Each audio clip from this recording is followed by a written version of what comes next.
அனைவருக்கும் வணக்கம் மாஸ்டர்ஸ். நான் இன்னைக்கு சொல்ல போறது பிகமிங் சூப்பர் நேச்சுரல் அப்படிங்கிற அந்த புத்தகத்துல சாப்டர் 14ல கேஸ் ஸ்டடிஸ் இருக்கு. அதுல வந்து 2 கேஸ் ஸ்டடி எடுத்து சொல்றேன் நான் இங்க. போன வாரம் பூரா நமக்கு வந்து புவனேஸ்வரி மாஸ்டர் ஒரு ஒரு சாப்டரா நமக்கு ரொம்ப சிம்பிளிஃபை பண்ணி ஆல்ஃபா பீட்டா அந்த மாதிரி நிறைய நம்ம ப்ரெசன்ட் மொமெண்ட்ல எப்படி வாழ்றது, நிறைய விஷயங்கள் நம்ம மனசுல நிறைய ஓடுன விஷயங்களே ஓடுனா அதே விஷயத்தை தான் நம்ம லைஃப்ல அட்ராக்ட் பண்ணுவோம்.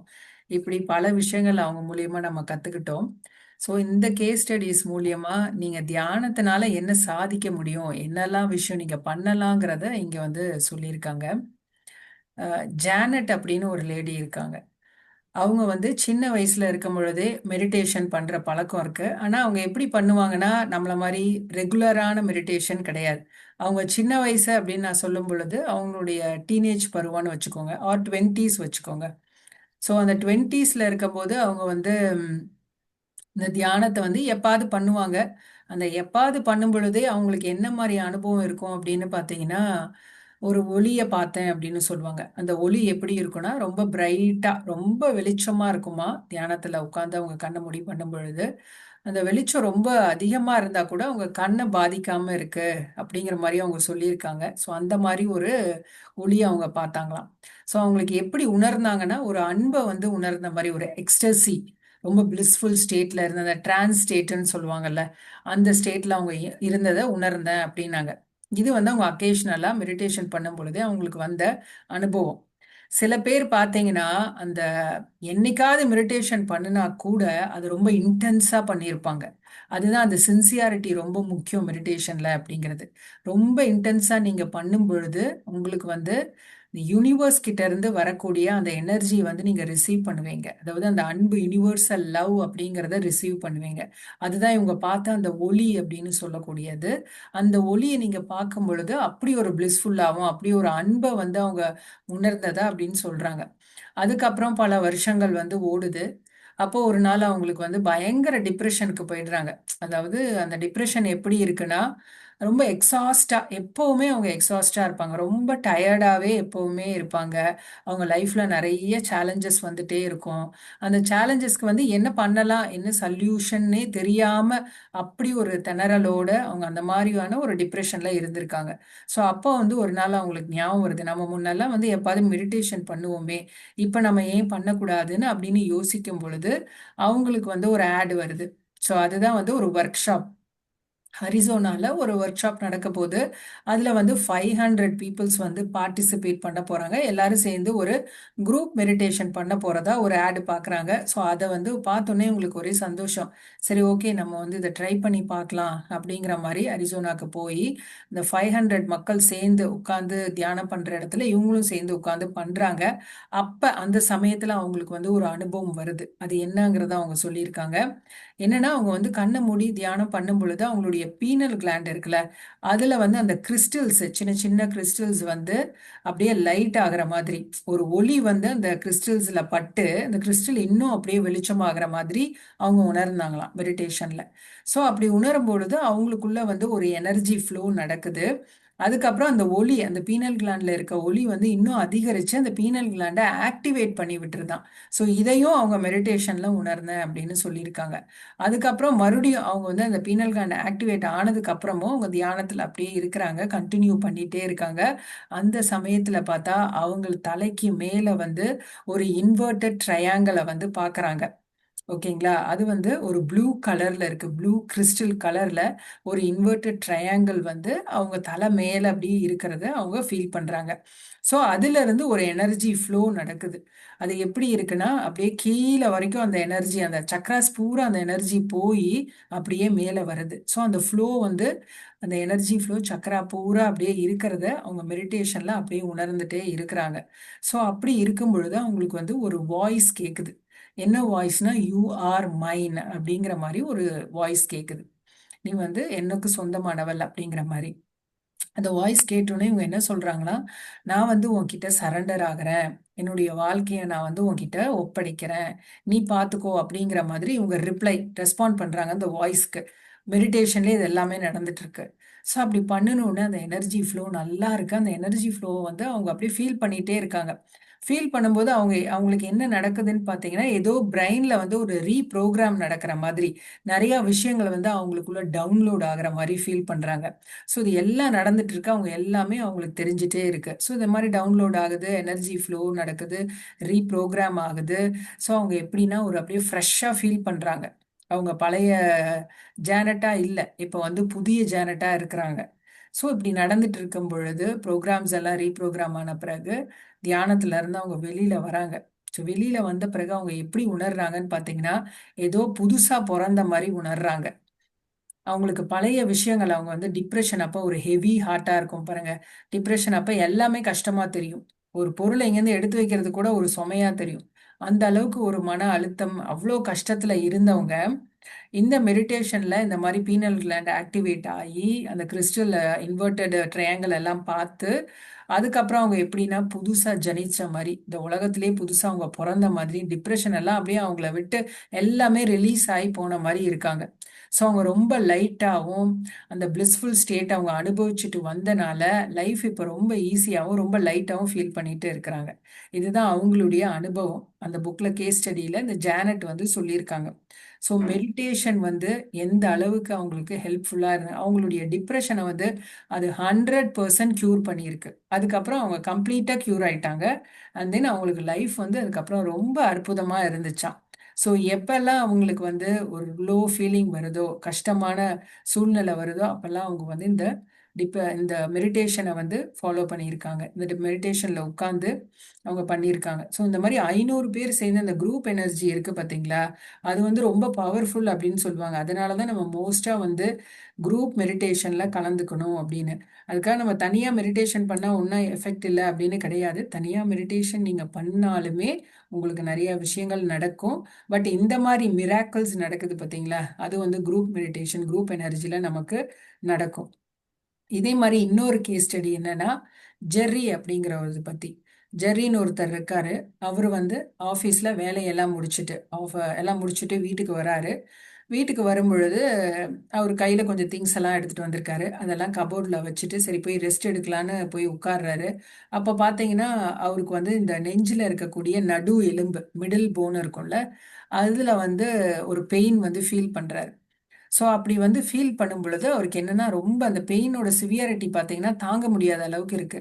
ஸோ உடனே அவர் என்ன பண்றாரு, ஒரு மாத்திரை எடுத்து வாயில போட்டுட்டு போய் படுத்துறலாம் அப்படிங்கிற மாதிரி போட்டு போய் படுக்கிறாரு. படுத்ததுக்கு அப்புறம் பார்த்தா பெயின் இன்னும் அதிகமாயிடுது. அவரால் ரெஸ்டே எடுக்க முடியல, படுக்கவே முடியல, எந்திரிச்சு உட்காந்துடுறாரு. ஸோ என்னது இவ்வளோ பெயினா இருக்கேன்னு அவர் நினைக்கும் போது அவருக்கு மூச்செல்லாம் அடைக்கிற மாதிரி ஆயிடுது. கிட்டத்தட்ட 80% மூச்சு வந்து அவருக்கு அடைச்சிருது. லேசா மூச்சு விடுறாரு. ஸோ அவருக்கே ஒரு ஃபீலிங் வந்துருச்சு. ஓகே, நம்ம வந்து இதுக்கு மேல இருக்க மாட்டோம் போல, நம்ம செத்துருவோம் போல, மூச்சு ரொம்ப அடைக்குது, மூச்சே விட முடியலையேன்னு அவருக்கா அந்த பயம் வந்து எமர்ஜென்சிக்கு ஃபோன் பண்றாரு. ஸோ எமர்ஜென்சி சர்வீஸ்க்கு ஃபோன் பண்ணி இந்த மாதிரி எனக்கு இப்படி ஆகுது, நீங்க இமீடியட்டா இந்த அட்ரஸ்க்கு வாங்க அப்படிங்கிற மாதிரி ஃபோன் பண்ணி சொல்லிட்டு வச்சிடுறாரு. ஸோ இவர் என்ன பண்றாரு, சரி எமர்ஜென்சி சர்வீஸ் வரதுக்குள்ள நம்ம என்ன பண்ணலாம், வீட்டோட என்ட்ரன்ஸ் வரைக்கும் போய் நின்னுக்கலாம். ரூம்ல இருக்காரு. ஸோ அவங்க வந்தா உடனே நம்ம பாட்டுக்கு அந்த வேன்ல ஏறி போயிடலாம் அப்படின்ட்டு மெதுவா அவர் பெட்ரூமை விட்டு என்ட்ரன்ஸ்க்கு, வீட்டோட என்ட்ரன்ஸ்க்கு அப்படி நடந்து போய் இந்த கதவை திறந்து அப்படி நிற்கும் பொழுது அப்படியே கொலாப்ஸ் ஆயிடுறாரு என்ட்ரன்ஸ்லேயே. ஸோ அந்த சமயம் அப்பதான் கரெக்டா அந்த எமர்ஜென்சி சர்வீஸும் வருது. அவங்க வரத்துக்கும் இவர் கொலாப்ஸ் ஆகி கீழே விழுகிறதும் கரெக்டா இருக்கு. ஸோ அந்த எமர்ஜென்சிக்காரங்க என்ன நினைச்சுக்கிறாங்கன்னா, இவருக்கு வந்து ஹார்ட் அட்டாக் வந்துருச்சு போல, அதான் இவர் கொலாப்ஸ் ஆயிட்டாரு அப்படிங்கிற மாதிரி நினைச்சிட்டு புரோட்டோகால் எல்லாம் பண்றாங்க. இவருக்கு தெரியுது அப்ப மைல்டா ஒரு கான்ஷியஸ்னஸ் இருக்கு. லேசா ஞாபகம் இருக்கு. அவருக்கு தெரியுது, ஐயோ எனக்கு வந்து ஹார்ட் அட்டாக் இல்ல, எனக்கு வந்து இந்த செஸ்ட்ல இருக்க மிடில் போன் வந்து பெயின் தான் அப்படிங்கிற மாதிரி அவருக்கு சொல்லணும்னு தோணுது. பட் அவரால சொல்ல முடியல. ஏன்னா அந்த அளவுக்கு மூச்சு அடைச்சிருக்கு. லேசா பிரீத் பண்ணிட்டும் இருக்காரு. ஒரு அன்கான்ஷியஸ் ஒரு இதுல இருந்துட்டும் இருக்காரு. ஸோ அப்புறம் அவங்க என்ன பண்றாங்க, அவங்க வந்து டக்குன்னு அவரை எடுத்து வண்டியில வேன்ல வச்சுட்டு எமர்ஜென்சி கூப்பிட்டு போறாங்க. அங்க போன பிறகு அவங்க சில ஆக்சிஜன் மாஸ்க வந்து அவருக்கு வைக்கிறாங்க. ஸோ ஆக்சிஜன் மாஸ்க் அவருக்கு வச்ச பிறகுதான் கொஞ்சமா அவருக்கு வந்து அந்த கான்ஷியஸ்னஸ் வந்து அதிகமாகுது. ஸோ அப்போ வந்து டாக்டர் கிட்ட அவர் எக்ஸ்பிளைன் பண்றாரு அவருக்கு என்னெல்லாம் நடந்தது அப்படிங்கிறத. இந்த மாதிரி அவர் சொல்றாரு, எனக்கு வந்து நான் வீட்டுக்கு போனேன், எனக்கு வந்து சடனா பெயின் வந்தது, டேப்லெட் போட்டேன் சார், திடீர்னு பெயின் இன்னும் அதிகமாகி மூச்சு பயங்கரமா அடைச்சிருச்சு. ஸோ என்ன ஆச்சுன்னு எனக்கே தெரியல, ஆனா எனக்கு ஒண்ணு மட்டும் தெரியுது, இது ஹார்ட் அட்டாக் கிடையாது அப்படின்னு டாக்டர் கிட்ட சொல்லிட்டு இருக்காரு. அப்புறம் டாக்டருக்கும் வந்து ஒன்றும் புரியல. இது என்ன ஒரு வித்தியாசமான ஒரு கேஸா இருக்கே அப்படிங்கிற மாதிரி அவர் வந்து சரி ஓகே நம்ம எல்லா டெஸ்ட்டும் பண்ணலாம் அப்படிங்கிற மாதிரி இருக்கிற எல்லா டெஸ்ட்டும் பண்றாங்க. எல்லா டெஸ்ட்டும் பண்ணி அந்த ரிப்போர்ட்ல பார்த்தா அவருக்கு வந்து இந்த கால் பிளாடரும் பான்கிரியாவுக்கு இருக்கக்கூடிய அந்த டக்ல வந்து ஒரு பெரிய மாஸ் இருக்கு. ஒரு பெரிய அடைப்பு இருக்கு. ஒரு மாஸ் வந்து அடைச்சிட்டு இருக்கு. அது அடைச்சனால அவருடைய லங்ஸ் பூரா லிக்விட் ஃபார்ம் ஆகி நீரால நிறைஞ்சிருச்சு. லங்ஸ் பூரா என்ன ஆயிடுது, தண்ணி நீரா ஃபுல்லா ஃபில் ஆகி 80% பிளாக் பண்ணிடுது. ஸோ லங்ஸ் பிளாக் ஆயிடுச்சுன்னா நம்ம மூச்சு விட முடியாது. ஸோ அதனால இந்த கண்டிஷன்ல டாக்டருக்கு இது என்னமோ வித்தியாசமா இருக்கு. அந்த மாஸ் என்னன்னு தெரியல. அந்த டக்ல அடப்பட்ட மாஸ் என்னன்னு தெரியல. இது என்ன கண்டிஷன், என்ன நோய், எதனால வந்திருக்கலாம் அப்படிங்கிற மாதிரி ஒரு ஐடியாவுமே டாக்டருக்கும் தெரியல. ஸோ அவர் என்ன பண்றாரு, அவரை விட ஒரு சீனியர் டாக்டருக்கு கால் பண்றாரு. அவருக்கு கால் பண்ணி கேட்குறாரு, இந்த மாதிரி வந்து நடந்திருக்கு, இது என்னன்னு எனக்கு தெரியலங்கும் போது அந்த சீனியர் டாக்டர் என்ன இவருக்கு சொல்றாருன்னா, ஓகே சுச்சுவேஷன் எல்லாம் பார்த்தா இந்த ஒரு பிளாக் அந்த அடைப்பு இருக்குங்கும் போது டக்ல ஒரு மாஸ் இருக்குங்கும் போது அதை நம்ம வந்து சர்ஜரி பண்ணி தான் ரிமூவ் பண்ண முடியும், வேற ஆப்ஷன் இல்லை அப்படிங்கிற மாதிரி அந்த சீனியர் டாக்டர் வந்து சொல்லிடுறாரு.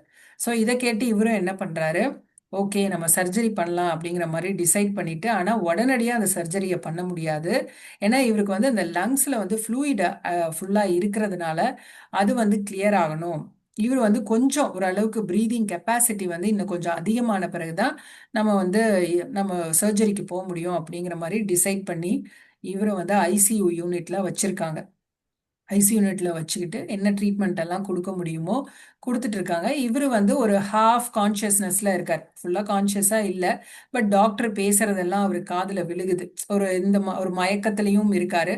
அட் த சேம் டைம் பேசுறது அவருக்கு காதுலயும் விழுகுது. ஸோ டாக்டர்ஸ் எல்லாம் என்ன டிஸ்கஷன் பண்றாங்கன்னு பார்த்தீங்கன்னா, இவருக்கு வந்து சர்ஜரி பண்ணுனா கூட அவர் உயிரோட இருக்கிறது வந்து நம்ம கன்ஃபார்மா சொல்ல முடியாது. மேபி அவர் இறந்து போறதுக்கும் வாய்ப்பு இருக்கு அப்படிங்கிற மாதிரி டாக்டர்ஸ் எல்லாம் பேசிக்கிறாங்க. இது இவர் காதுலயும் விழுகுது. இவருக்கு அது விழுந்த பிறகு அவருக்கு என்ன ஆகுதுன்னா ஸ்ட்ரெஸ் ஆகுது. ஸோ ஸ்ட்ரெஸ் ஆனா என்ன ஆகும், கார்டிசோல்ங்கிறது ரிலீஸ் ஆகும். அவர் இன்னும் கஷ்டப்படுவார் இல்லையா. ஸோ அதனால ஆனா அப்பவும் அவர் நினைச்சுக்கிறாரு, ஐயோ நம்ம இந்த டைம்ல வந்து ஸ்ட்ரெஸ் ஆகக்கூடாது, ஆல்ரெடி நம்ம உடம்பு வந்து ரொம்ப மோசமான கண்டிஷன்ல இருக்கு. ஸோ இன்னமும் நம்ம ஸ்ட்ரெஸ் ஆனோம்னா நம்ம இன்னும் நம்மளை அது இன்னும் அதிகமா நம்ம உடம்ப வந்து பாதிக்கும். ஸோ நம்ம ரிலாக்ஸ்டா இருக்கலாம்னு அவருக்கே அவர் வந்து என்ன பண்ணிக்கிறாரு சொல்லிட்டு ரிலாக்ஸ் பண்ணிக்கிறாரு. அந்த சமயத்துல வந்து அவர் கடவுள்கிட்ட ஒண்ணு சொல்றாரு. என்ன சொல்றாருன்னா, நான் இனிமே என்னை வந்து நல்லா பார்த்துப்பேன், இதை நான் இந்த முடிவை நான் எடுக்கிறேன் அப்படிங்கிற மாதிரி கடவுள்கிட்ட அவர் சொல்றாரு. சொல்லிட்டு ஒரு இன்டென்ஷன் வந்து செட் பண்றாரு.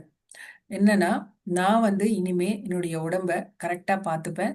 என் உடம்புல எல்லாமே ஹீல் ஆயிட்டு இருக்கு. நான் இப்போ ரொம்ப நல்லா இருக்கேன். அப்படிங்கிற மாரி ஒரு இன்டென்ஷன் செட் பண்ணி, குவாண்டம் ஃபீல்ட்ல அத ரிலீஸ் பண்றாரு. சரிங்களா? ஸோ இத பண்ணிட்டு அவர் என்ன பண்றாரு, அப்படியே அவர் நல்லா ரிலாக்ஸ் பண்ணிட்டு, அந்த தாட்ட ஹோல்டு பண்ணிட்டு, இந்த இன்டென்ஷன் வைக்கிறாரு இல்லையா? நான் வந்து ரொம்ப நல்லா இருக்கேன். எனக்கு ஹீல் ஆயிட்டு இருக்கு.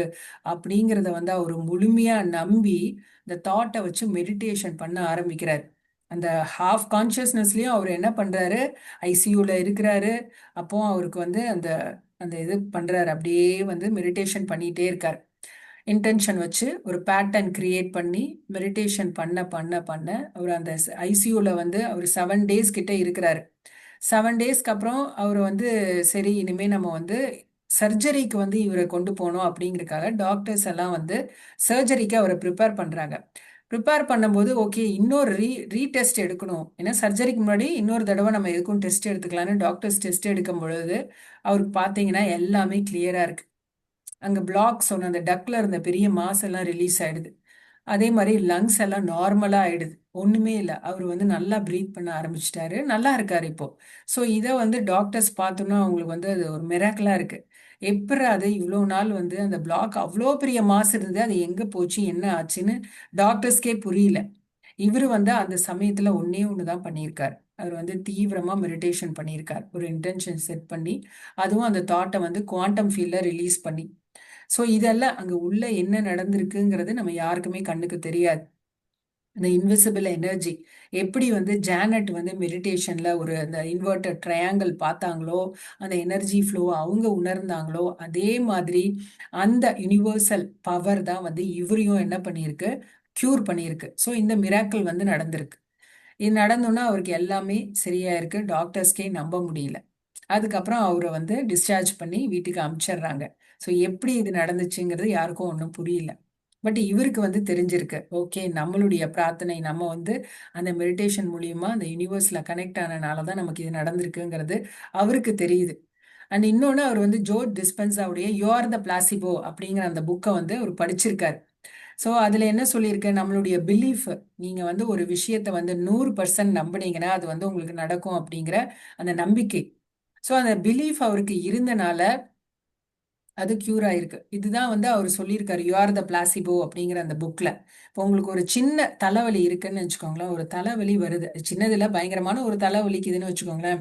இப்போ நீங்க வந்து அதை அதை பத்தி புலம்புனீங்கன்னா அது உங்களுக்கு இன்னும் இன்க்ரீஸ் ஆகும். இது போகாது, அப்படி நமக்கு எப்பவுமே இந்த தலைவலி இருந்துட்டு தான் இருக்கும், அப்பப்போ வந்துட்டே இருக்க போகுது அப்படிங்கிற மாதிரி நீங்க நினைச்சீங்கன்னா அது இன்க்ரீஸ் ஆகும். ஆனா அதுவே இந்த தலைவலி வந்து நமக்கு நிரந்தரம் இல்லை, இது ஜஸ்ட் ஒரு டெம்பரரி தானே அப்படிங்கிற மாதிரி ஒரு தாட்டை ரிலீஸ் பண்ணிட்டீங்கன்னு வச்சுக்கோங்களேன், அது கொஞ்ச நேரத்துல அந்த தலைவலி உங்களை விட்டு போயிடும். அதுதான் வந்து இந்த பிளாசிபோ எஃபெக்ட் அப்படின்னு. அந்த சுகர் பில்லு, சுகருக்கு இல்லாத இதெல்லாம் கொடுத்து, இந்த இந்த கதை வந்து நிறைய பேர் கேட்டிருப்பீங்க. அதுதான் அது. ஸோ நம்ம வந்து என்ன நம்புறோமோ அது நமக்கு வந்து நம்ம பாடி செல்ஸ் வந்து அந்த மெமரியில போய் ஸ்டோர் ஆகி அது வந்து ஆக்டிவேட் ஆகி அது நமக்கு கியூர் பண்ணும். இதுதான் இவரோட லைஃப்லயுமே நடந்திருக்கு மாஸ்டர். ஸோ இந்த ரெண்டு கதை வந்து கண்டிப்பா உங்களுக்கு யூஸ்ஃபுல்லா இருக்கும்னு நினைக்கிறேன். ஓகேங்களா? இதுதான் நிச்சயமா அது. நல்லா இருக்கு. இன்னொன்னு வந்து நான் இன்னொரு புக்கு சொல்லலான்ட்டு இருந்தேன். அது வந்து என்னன்னா அந்த தீபக் சோப்ராவுடைய செல்ஃப் ஹெல்ப் அப்படிங்கிற அந்த புக்கு. இந்த ரெண்டு கதையில உங்களுக்கு வந்து தெரிஞ்சிருக்கும் எந்த அளவுக்கு நமக்கு வந்து மெடிடேஷன் ஹெல்ப்ஃபுல்லா இருந்திருக்கு அப்படிங்கிறது, இல்லையா?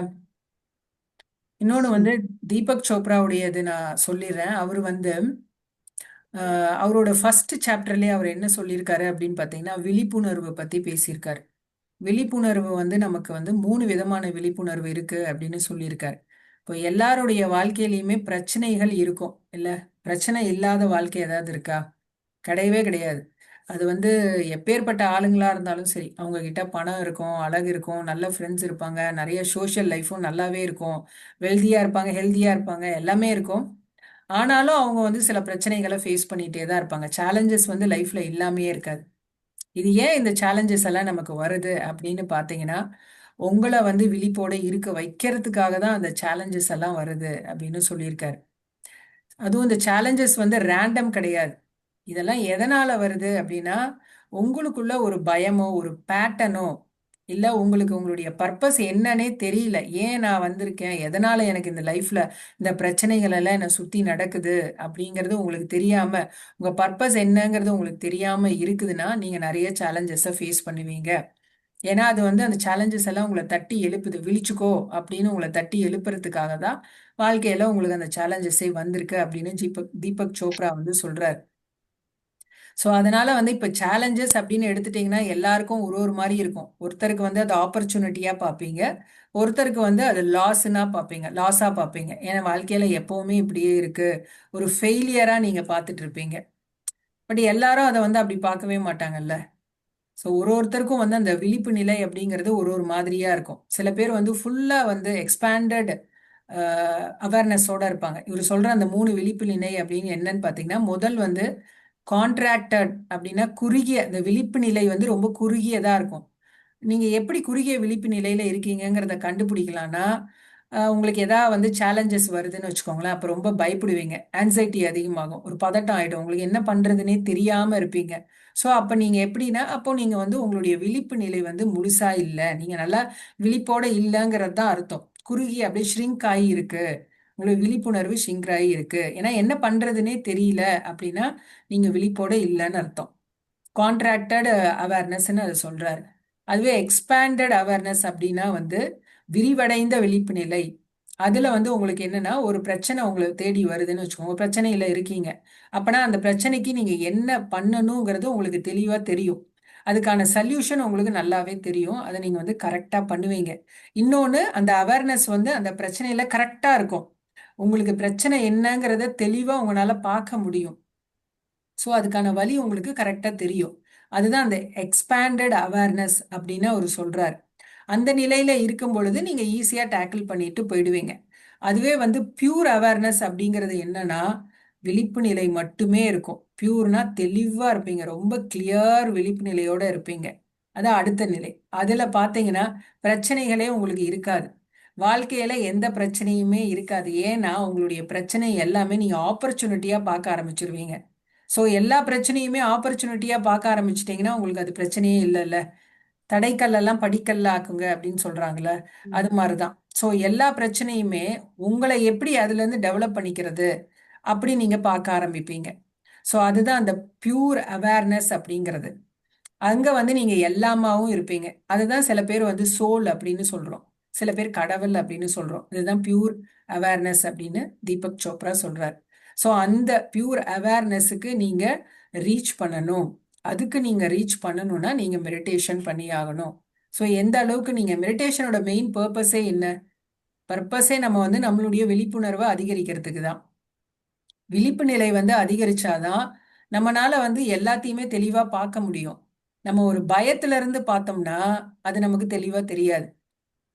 ஸோ இந்த பியூர் அவேர்னஸ் அப்படிங்கிறதுல நிறைய விஷயம் இருக்கு. பியூர் அவேர்னஸ்னா அதுல நிறைய அடங்கி இருக்கு. என்னன்னு பார்த்தீங்கன்னா, கண்ணோட்டம், பெர்செப்ஷன் அப்படின்னு சொல்றாங்கல்ல. எல்லாரும் பிரச்சனையை ஒரே மாதிரி பார்க்க மாட்டோம். எனக்கு பிரச்சனையா தெரியுது, மற்றவங்களுக்கு ஆப்பர்ச்சுனிட்டியா தெரியும். நான் ஹேண்டில் பண்ற மாதிரி இன்னொருத்தவங்க ஹேண்டில் பண்ண மாட்டாங்க. சில பேர் இதெல்லாம் ஒரு பிரச்சனைன்னு வந்து சொல்றா பாரு அப்படிம்பாங்க. நம்ம ஒரு பிரச்சனையா தெரியுது, மத்தவங்களுக்கு பார்த்தா சிரிப்பா தெரியும். இதெல்லாம் ஒரு பிரச்சனையா இது? உனக்கு இது ப்ராப்ளமா? அப்படின்ற மாதிரி கேட்பாங்க. ஏன்னா அவங்க கண்ணோட்டம் வேற, நம்ம கண்ணோட்டம் வேற. ஸோ ஒருத்தரும் வந்து சுச்சுவேஷன்ஸை வேற விதமா பார்க்கறது. ஸோ அதுதான் வந்து நீங்க எப்படி பார்க்கறீங்க அப்படிங்கிறது தான் முக்கியம். அந்த பிரச்சனையை நீங்க எப்படி பார்க்கறீங்க, ஆப்பர்ச்சுனிட்டியா பாருங்க. லைஃப்ல என்ன சேலஞ்சஸ் வந்தாலும் அது என்ன உங்களுக்கு கத்துக் கொடுக்குதுங்கிறத பாருங்க. அதை வச்சு நீங்க எப்படி உங்களை முன்னேற்றிக்கலாம் அப்படிங்கிறத பாருங்க. அதுதான் அது. அடுத்தது வந்து இந்த ஃபீலிங்னு சொல்லக்கூடியது உணர்வு. ஸோ என்ன மாதிரி உணர்வு நிலையில நீங்க இருக்கீங்க, ஒரு சுச்சுவேஷன் வரும்போது என்ன மாதிரி உணர்வு நிலையில இருக்கீங்க, அந்த உணர்வு வந்து எப்படி என்ன உணர்த்துது உங்களுக்கு, அதை வச்சு நீங்க கண்டுபிடிச்சுக்கலாம். நீங்க பயத்துல இருக்கிறீங்களா இல்ல தெளிவா இருக்கீங்களா அப்படிங்கிறத. ஸோ இப்படி பியூர் அவேர்னஸ்ல வந்து நிறைய விஷயங்கள் இருக்கு. அதே மாதிரி அசம்ஷன், அந்த சிச்சுவேஷன் பத்தி அசம்ஷன் நீங்க அசியூம் பண்றது. இப்போ ஒரு இப்போ ஒருத்தர், இப்போ நீங்க ரோட்ல போயிட்டு இருக்கீங்கன்னு வச்சுக்கோங்களேன், ஒரு டிராஃபிக் போலீஸ் வந்து உங்களை ஸ்டாப் பண்றாருன்னா நீங்க அவரை போய் ரீச் பண்றதுக்குள்ளேயே உங்களுக்குள்ள நிறைய அசம்ஷன் ஓடிட்டு இருக்கும். அவர் வந்து ஒருவேளை நம்ம தப்பு பண்ணிட்டோம்னு கூப்பிடுறாரோ இல்லை வேற எதுவா இருக்குமோன்ட்டு ஒரு மாதிரி நெகட்டிவா நீங்க யோசிச்சுட்டே போவீங்க. அங்க போய் பார்த்தீங்கன்னா அங்க ஒண்ணுமே இருக்காது, சாதாரண விஷயமா இருக்கும். அதே மாதிரி நீங்க டிரைவ் பண்ணும்போது உங்களை வந்து ஓவர்டேக் பண்ணி ஒரு ரெட் லைட் பிளிங்க் பண்ணி இப்படி காட்டிட்டு போகும்போது கூட நீங்க வேற மாதிரி அசம்ஷன் பண்ணியிருக்கலாம். ஐயோ ஏதோ நம்ம கார்ல ஏதோ தப்பா, இல்லை நம்ம தப்பான இதுல போயிட்டு இருக்கோமா அப்படிங்கிற மாதிரி ஒரு நெகட்டிவ் அசம்ஷன் இருக்கும். ஆனா அங்க போய் பார்த்தீங்கன்னா வேற விதமா மாறி இருக்கும். ஸோ அந்த மாதிரி அசம்ஷன் வந்து எப்பவுமே மாறிக்கிட்டே இருக்கும். அதுவும் இருக்கு. சரியான அசம்ஷன் இருக்கணும், சரியான ஃபீலிங்ஸ் இருக்கணும், சரியான கண்ணோட்டம் இருக்கணும். அதே மாதிரி உங்களுடைய பிலீஃப் சிஸ்டம். நீங்க வந்து நிறைய பேர்கிட்ட எனக்கு வந்து கடவுள் மேலேயே நம்பிக்கை இல்லை, எனக்கு ரிலீஜியன் இந்த மதம் எல்லாம் எனக்கு ஒண்ணுமே இல்லை அப்படிங்கிற மாதிரி வெளியில ஒண்ணு சொல்லுவீங்க. ஆனா உள்ள 100% நம்பிக்கையோட இருப்பீங்க. எல்லா நம்பிக்கையும் உங்களுக்குள்ள இருக்கும், வெளியில நம்பிக்கை இல்லாத மாதிரி காட்டிப்பீங்க. அந்த மாதிரி ஒரு பிலீஃபும் உங்களுக்குள்ள இருக்கும். கோர் பிலீஃப் அப்படின்னு சொல்லுவாங்க. கோர் பிலீஃப் அப்படின்னா என்ன தெரியுமா? இப்போ சொசைட்டில பார்த்தீங்கன்னா ஆம்பளைங்க எப்பவுமே வந்து உயர்ந்தவங்க, பொம்பளைங்க அவங்களுக்கு கீழே. இது வந்து பல வருஷமா அந்த கோர் பிலீஃப்ங்கிறது இருந்துட்டு இருக்கு. முன்னாடி எல்லாம் பார்த்தீங்கன்னா பெண்கள் வந்து ஆம்பளைங்களை எதிர்த்து போராடவே மாட்டாங்க. ஏன்னா அந்த பிலீஃப் தான் உண்மை அப்படிங்கிற அந்த கோர் பிலீஃப் வந்து ரொம்ப ஸ்ட்ராங்கா இருந்திருக்கும். அதனால பெண்கள் போராடி இருக்கவே மாட்டாங்க. இப்பெல்லாம் பாத்தீங்கன்னா பெண்கள் அவங்களுக்காக வந்து டிமாண்ட் பண்றாங்க. இது என்னோட உரிமை, ரைட்ஸ், அது இதுன்னு வந்து சண்டை எல்லாம் போடுறாங்க. ஏன்னா இப்போ அந்த பிலீஃப் வந்து மாறிடுச்சு. ஆம்பளைங்கன்னா ஒசத்தி, பொம்பளைங்கன்னா வந்து கம்மி அப்படிங்கிற அந்த பிலீஃப் எல்லாம் இப்போ மாறிடுச்சு. ஸோ முன்ன அது வந்து ஒரு கோர் பிலீஃபா இருந்தது. யாராவது உங்களை ஏதாவது சொன்னா கூட உங்களுக்கு ஏன் தெரியுமா கோவம் வருது? உங்களுக்குள்ள ஒரு பிலீஃப் இருந்திருக்கும். அது வந்து உங்களை ஹிட் பண்ணுது. அந்த பிலீஃபை போய் அது வந்து ஹிட் பண்ணனால உங்களுக்கு கோவம் வருது. இப்போ ஒருத்தர் வந்து ஒருத்தரை பத்தி நீங்க வந்து ஒரு பிலீஃப் வச்சிருப்பீங்க, இவங்க இப்படிதான் நல்லவங்க அப்படிங்கிற மாதிரி. அவங்க வந்து திடீர்னு வேற மாதிரி மாறி பேசும் பொழுது உங்களுக்கு அது வந்து வலிக்கும், உங்களுக்கு கஷ்டமா இருக்கும். உங்களுக்கு கோவம் கூட வரும். அது ஏன்னா அவங்கள பத்தின ஒரு பிலீஃப் உங்களுக்குள்ள நீங்க ஸ்ட்ராங்கா வச்சிருப்பீங்க. அதனால வந்து உங்களுக்குன்னு சில கோர் பிலீஃப் எல்லாம் இருக்கும் பாருங்க. அதெல்லாம் ஒண்ணுமே இல்லாம இருந்துட்டீங்கன்னா உங்களுக்கு எந்த பாதிப்புமே இருக்காது. ஸோ அதெல்லாம் சேர்ந்து தான் இந்த புக்கில் வந்து அவர் சொல்லியிருக்காரு. ஸோ அவேர்னஸ், விழிப்பு நிலை அப்படிங்கிறது 3 வகையாக இருக்குது. ஸோ அதை மட்டும் நீங்கள் தெரிஞ்சுக்கோங்க. நீங்களே என்ன மாதிரி விழிப்பு நிலையில் நீங்கள் இருக்கிறீங்கிறத நீங்கள் கண்டுபிடிச்சிக்கலாம். உங்களுக்கு பயம் இருக்கு, பதட்டம் இருக்குன்னா நீங்கள் அந்த கான்ட்ராக்டட் குறுகிய உங்கள் விழிப்பு நிலைங்கிறது வந்து சரியா இல்லை. அதுவே வந்து உங்களுக்கு பிரச்சனைக்கு சொல்யூஷன் தெரியுதுன்னா நீங்கள் எக்ஸ்பேண்டட் விழிப்பு நிலை, அதாவது எக்ஸ்பேண்டட் அவேர்னஸோட இருக்கீங்க. பியூர் அவேர்னஸ் அப்படிங்கிறத நம்ம அந்த சோலோட ரீச் ஆகிறது. அதாவது நம்ம வந்து எல்லாமாவுமே இருப்போம், எல்லாமே நமக்கு வந்து கிளியரா தெரியும், நம்ம பிரச்சனைகளே அந்த இடத்துல இருக்காது, எல்லாமே நமக்கு ஆப்பர்ச்சுனிட்டிஸ் தான். ஸோ அது வந்து நீங்க பியூர் பிளிஸ்ஃபுல் ஸ்டேட்ல இருப்பீங்க. இதுதான் பியூர் அவேர்னஸ் அப்படிங்கிறது. ஓகே மாஸ்டர்ஸ், இதோட நான் இங்க ஸ்டாப் பண்ணிக்கிறேன். தேங்க்யூ.